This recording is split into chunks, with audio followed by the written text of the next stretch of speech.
Madan, good morning Madan. Good morning Suresh. Jeeva madam வந்துட்டாங்களா? அவங்க 1 week லீவ்ல இருக்காங்க. அதான் உங்களுக்கே தெரியுமே. நடந்த சம்பவத்தால கொஞ்சம் அதிர்ச்சியில இருக்காங்க. அதனால ரெஸ்ட் எடுத்துட்டு இருக்காங்க. சரி, எம்டி சார் இல்லையா? அவரும் அப்ராட்ல தான் இருக்காரு. ஆனா எனக்கு ஃபோன் பண்ணாரு. ஃபோன்ல உங்ககிட்ட ஒரு விஷயத்த சொல்ல சொன்னாரு. அமெரிக்கால இருந்து இன்னைக்கு ஒரு டாக்டர் நம்ம ஹாஸ்பிட்டல்ல ஜாயின் பண்ண போறாங்க. நம்ம ஊர் தமிழ் பொண்ணு தான். யாரு? டாக்டர் சுப்ரியா.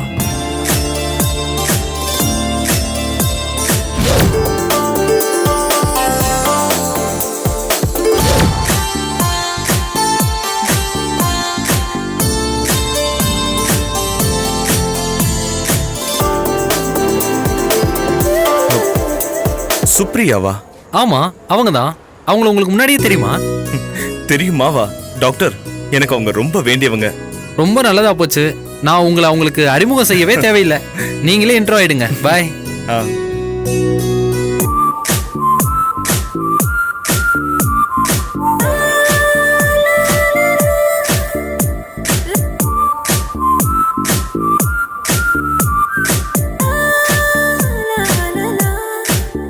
சுப்ரியா,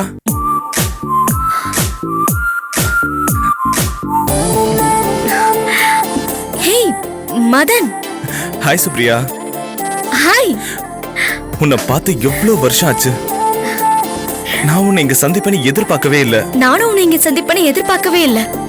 இவ்வளவு வருஷம் கழிச்சு கடவுள் நம்மளை சந்திக்க வச்சிருக்காருன்னா கண்டிப்பா அதுக்கு ஏதோ ஒரு காரணம் இருக்கும். ஆமா ஆமா, இருக்கதான் செய்யும். சரி, வா போலாம். வா.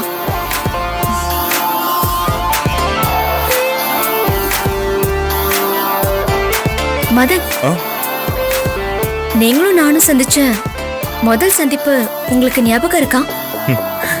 நல்ல ஞாபகம் இருக்கு. அத மறக்க முடியுமா?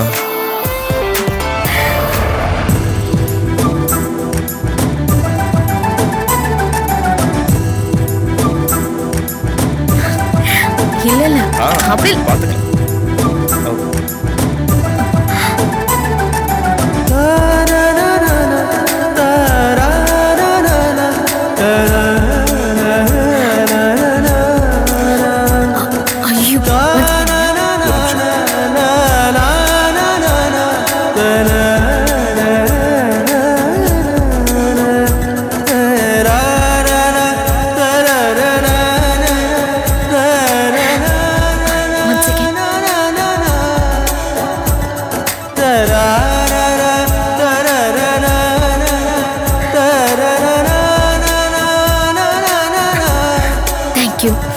Thank you.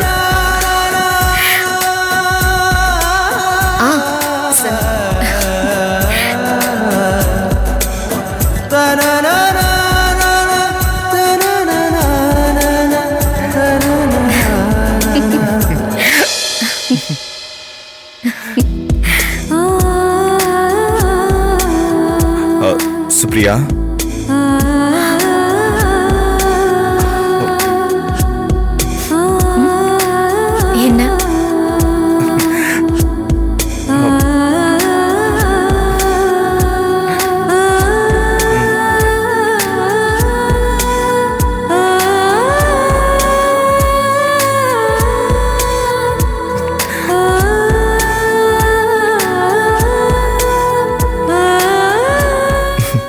I love you.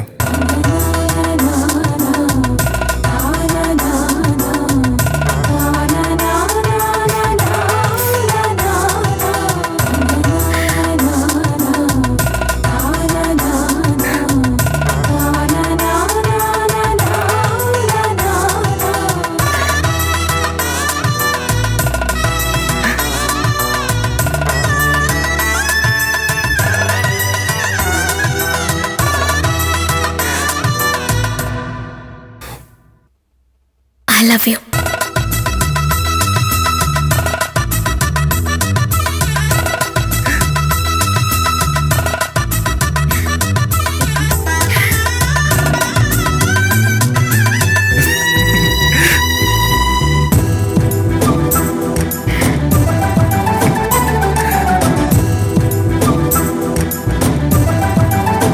சரி மதன், நீ எப்படி இருக்க? நான் ரொம்ப நல்லா இருக்கேன். நீ எப்படி இருக்க? pretty well. பூமிகா எப்படி இருக்கா? ஓ, அவ ரொம்ப நல்லா இருக்கா. பேபி ஆ, ரொம்ப சுட்டி, 2.5 வயசு ஆகுது. நீ எப்படி இருக்க மதன்? பழைய மாதிரி தான் இருக்கியா? ஹேய், அப்படியெல்லாம் எதுவும் இல்ல. நான் ரொம்ப திருந்துட்டேன். என் வைஃப் பூமிகாவை நான் இப்ப ரொம்ப லவ் பண்றேன்.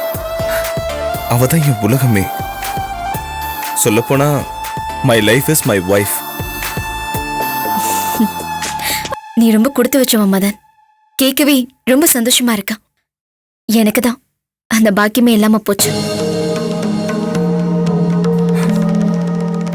சுப்ரியா, இன்னும் உனக்கு கல்யாணம் ஆகல?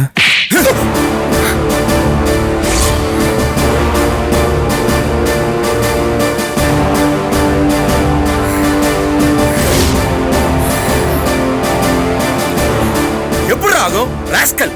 உன்னால தாண்டா அவ கல்யாணமே நின்னு போச்சு. அவ வாழ்க்கையே சீரழிஞ்சு போச்சுடா.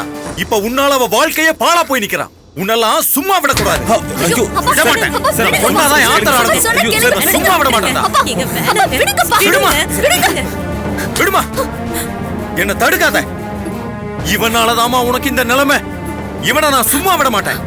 டேய் டேய், அட பாவி, உன்னாலதான்டா என் மக எங்களை விட்டு நிரந்தரமா பிரிய போறா.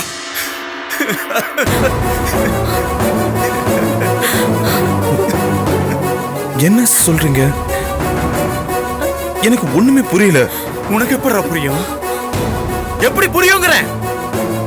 நீதான் சுயநலவாதியாச்சே. நீ மட்டும் நல்லா வாழ்வ. ஆனா என் பொண்ணு, என் பொண்ணு, என் பொண்ணுக்கு, என் பொண்ணுக்கு என்ன சார் ஆச்சு? என் பொண்ணுக்கு தெரியுமாடா? ப்ளீஸ் ப்ளீஸ் கொஞ்சம் அமைதியா இருங்க. ப்ளீஸ் ப்ளீஸ் பா. I'm sorry Madan, I'm sorry. பழச நினைச்சு கொஞ்சம் அப்பா எமோஷனல் ஆயிட்டாரு. ப்ளீஸ் தப்பா எடுத்துக்காதீங்க. நான் நாளைக்கு வந்து டியூட்டியில் ஜாயின் பண்ணிக்கிறேன். I'm really sorry. நான் நாளைக்கு வந்து உங்களை பார்க்குறேன். அப்பா வாங்கப்பா, வாங்க வாங்க. சாரி.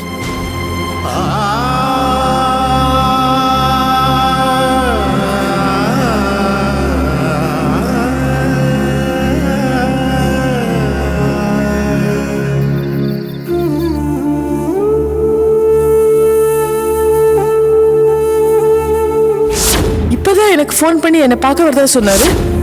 அர்ச்சனா கிட்ட ஷரத் அப்படி என்ன முக்கியமான விஷயம் பேச போனாரு? முதல்ல இதை ஷரத் கிட்ட கேட்கணும்.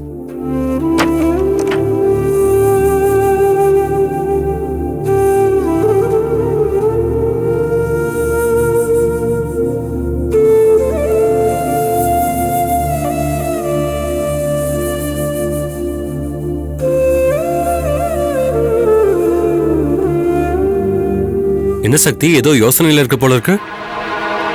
நீங்க அர்ச்சனா கிட்ட ஏதோ முக்கியமான விஷயம் சொல்லணும்னு சொன்னீங்களே, கார்ல போயிட்டு இருந்தீங்களே, அப்பதானே ஆக்சிடென்ட் ஆச்சு?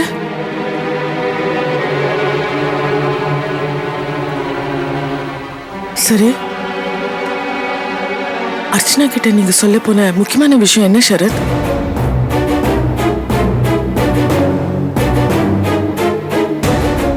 எப்படி சொல்றது?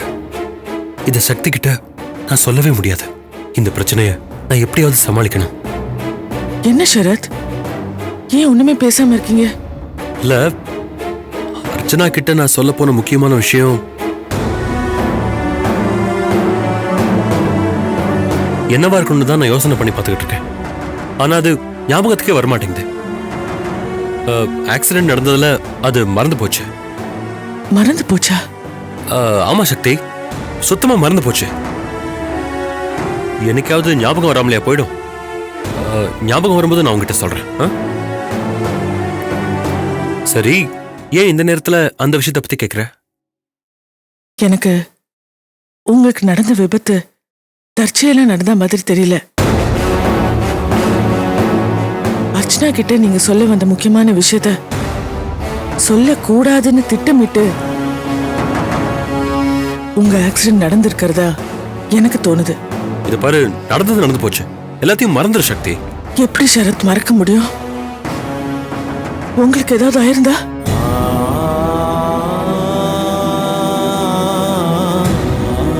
சக்தி, இதை பாரு. எவ்வளவு தைரியமானவ நீ. எதுக்கு இப்ப கண் கலங்குற? எவ்வளவு தைரியமானவளா இருந்தாலும் புருஷன் உயிருக்கு ஆபத்துனா தாங்கவே முடியாது சரத். நீ அழுதா அதை தாங்குற மனசு எனக்கு இல்ல சக்தி. ஏதோ தலைக்கு வந்தது தலைப்பாகையோட போச்சு, விட்டுரு. இது பாரு, நடந்ததை விட நடந்ததை பத்தியே நினைச்சுக்கிட்டு இருந்தாதான் மனசுல கஷ்டம் ரொம்ப அதிகமாகும். எல்லாத்தையுமே மறந்துரு. இது பாரு, இந்த நிமிஷத்துல இருந்து இனிமே நடக்கிறதெல்லாம் சந்தோஷமானதாவே இருக்கட்டும். இது பாரு, இப்போ நாம சந்தோஷமா இருக்க வேண்டிய தருணம். ஓகே, அது ஒரு நிமிஷம்.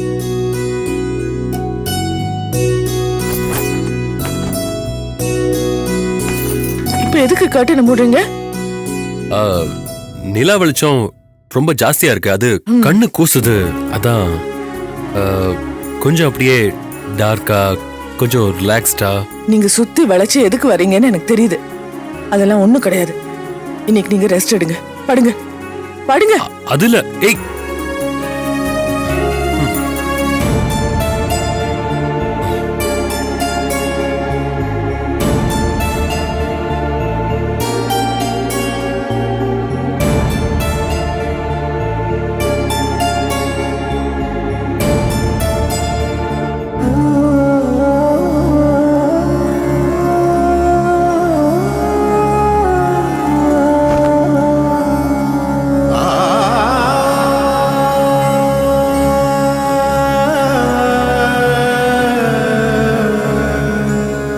என்னென்னமோ நடந்துருச்சு.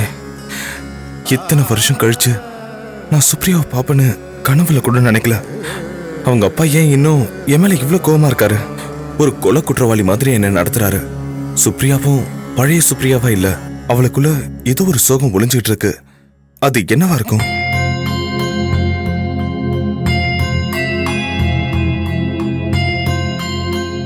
எப்போ வந்தாரு இவரு?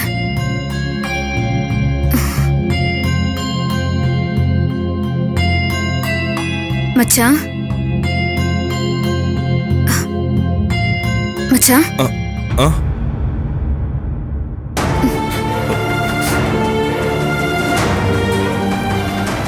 என்ன மச்சான், என்னாச்சு உங்களுக்கு? ஏன் ஒரு மாதிரியா இருக்கீங்க? ஒன்னும் இல்ல பூமிகா, கொஞ்சம் டயர்டா இருக்கு, அவ்வளவுதான். ரெஸ்ட் எடுத்தா எல்லாம் சரியா போயிடும்.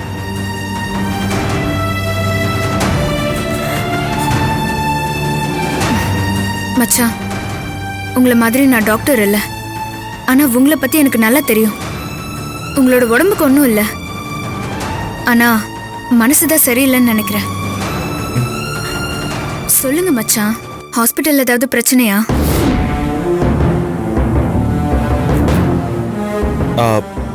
அது அது வந்து என்கிட்ட சொல்ல உங்களுக்கு என்ன மச்சான் தயக்கம்? எதுவா இருந்தாலும் என்கிட்ட மனசு விட்டு பேசுங்க. அப்பதான் உங்க மனசு அமைதியாகும். அது வந்து பூமிகா, ஒண்ணும் இல்ல, நான் நல்லா தான் இருக்கேன். சரி, அப்ப வாங்க போய் சாப்பிடலாம். வாங்க. இல்ல, எனக்கு பசிக்கல, நீ போய் சாப்பிடு. இப்ப புரியுது, நீங்க கண்டிப்பா கவலையில தான் இருக்கீங்க. சரி, நான் உங்க மனசு ரிலாக்ஸ் ஆகிறதுக்கு ஒரு பாட்டு பாடட்டுமா? பாட்டு பாடினா கண்டிப்பா உங்க மனக்கவலை தீந்துரும் மச்சான். பாடுறேன்.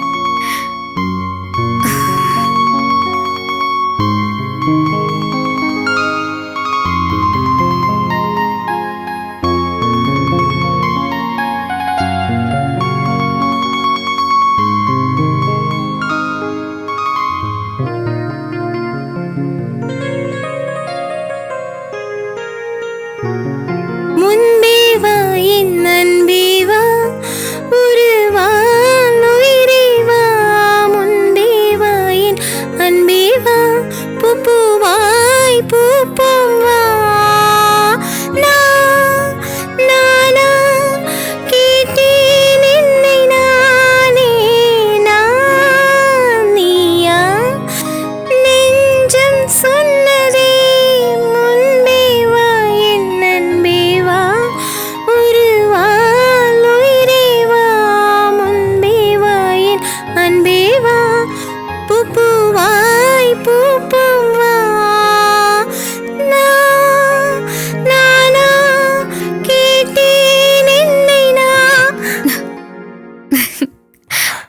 பூமிகா, உன் பாட்டை கேட்டதும் என் மனசு ரொம்ப லேசாயிடுச்சு. சரி, இப்ப நான் சொல்றேன். ம். பூமிகா, இன்னைக்கு நான் சுப்ரியாவை பார்த்தேன். என்னது? சுப்ரியாவை பாத்தீங்களா? ம், எங்க பாத்தீங்க? எப்படி பாத்தீங்க? எங்க ஹாஸ்பிட்டல்ல தான். இன்னைக்கு தான் அவளும் டியூட்டில ஜாயின் பண்ணிருக்கா. ஓ, கேட்கவே ரொம்ப சந்தோஷமா இருக்கு மச்சான். சரி சரி, சுப்ரியா எப்படி இருக்கா? அவளுக்கு கல்யாணம் ஆயிடுச்சா? அவளுக்கு எத்தனை குழந்தை? அவ புருஷன் என்ன பண்றாரு? சொல்லுங்க. ஹேய், எதையுமே தெரிஞ்சுக்க முடியல பூமிகா. என்கிட்ட அன்போட பேசினா, உன்னை பத்தி ரொம்ப அக்கறையோட விசாரிச்சா. ஆனா அவங்க அப்பா மட்டும்தான் இன்னும் என் மேல பயங்கர கோவத்துல இருக்காரு. ஹாஸ்பிட்டல்ல எல்லார் முன்னாடியும் என் சட்டையெல்லாம் பிடிச்சு உலுக்கி ஏதோ என்னாலதான் சுப்ரியா வாழ்க்கைய பாழா போச்சுன்னு கோவமா கத்திட்டாரு. ஐயோ, என்ன மச்சான் சொல்றீங்க? இத்தனை வருஷம் கழிச்சுமா இன்னும் உங்க மேல அவருக்கு கோவம் தீரல? அதான் பூமிகா, எனக்கும் புரியல. சுப்ரியா என்கிட்ட சந்தோஷமா பேசினாலும் அவளுக்குள்ள ஏதோ ஒரு சோகம் ஒளிஞ்சுக்கிட்டு தான் இருக்கு. அதான் என்னன்னு தெரியல. சுப்ரியா மாதிரி ஒரு நல்ல பொண்ண நம்ம உலகத்திலே பார்க்கறது அபூர்வம். அவங்க வாழ்க்கையில எந்த பிரச்சனையும் இருக்காது, இருக்கவும் கூடாது. அப்படி ஏதாவது பிரச்சனை இருந்தா நாம தான் அதை தீர்த்து வைக்கணும். ஒண்ணு பண்ணலாம். நாளைக்கு நானும் உங்க கூட ஹாஸ்பிட்டலுக்கு வரேன். 2 பேரும் சேர்ந்து சுப்ரியாவை பாக்குறோம், நம்ம வீட்டுக்கு விருந்துக்கு கூப்பிடுறோம். சரியா? அவளுக்கு பிரச்சனை என்னன்னு தெரிஞ்சுக்கிட்டு அந்த பிரச்சனையெல்லாம் நம்ம தீர்த்து வைக்கிறோம். ஓகேவா? ம், சரி, வாங்க சாப்பிடலாம். வாங்க.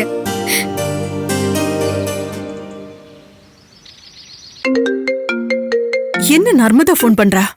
ஹலோ, சொல்லு நர்மதா. ஏய் தீபா, உன் ஆள் சரத் ஜோசிகர் வீட்டுக்கு போனதை நான் பார்த்தேன். ஜோசியர் வீட்டுக்கா? ஆமா. அது எங்க இருக்கு?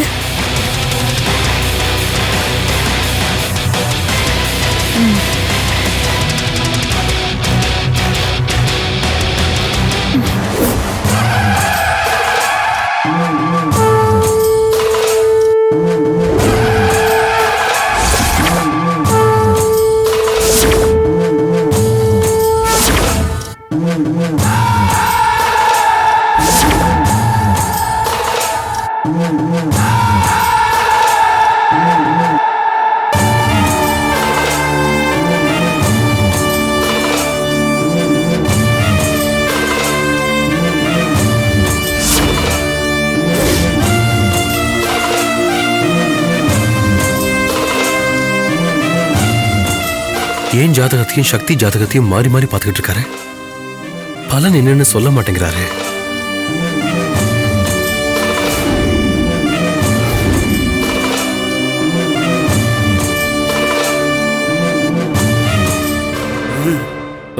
விலகி போயிடு.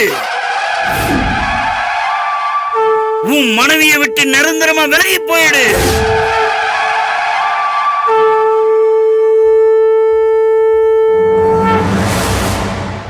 சக்தியை விட்டு நிரந்தரமா விலகி போயிடு. என்னடா பாக்கற? நீ இப்ப உயிரோட என் முன்னாடி இருக்கிறன்னா அது உன் மனைவி சக்தியோட ஜாதகத்தின் பலன்டா. அவளுடைய மாங்கல்ய பலமும் ஜாதகம் பலமும் தாண்டா உன் உயிரை எவங்கிட்ட இருந்து இந்த நிமிஷம் வரைக்கும் காப்பாத்துது. ஆனா உன் ஜாதகம் இருக்கு, இது ஜாதகமாடா. சக்தியோட உயிருக்கு பாதகமா வந்திருக்கிற பாவியோட ஜாதகண்டா இது.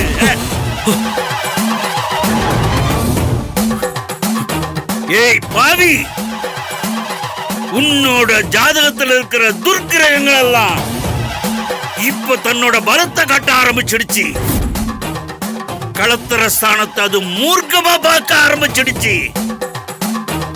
உன் உயிரை காக்கிற உத்தம பத்னியா இருக்கிற சக்தியோட உயிரை காவு கேட்கிற அளவுக்கு வந்துருச்சு. உன் ஜாதகத்தில் இருக்கிற கெட்ட திசை ஆரம்பமாயிடுச்சு. நான் சொல்றத கேளு. உயிர் போக போகுது. சக்தியோட உயிர் போக போகுது உன்னால.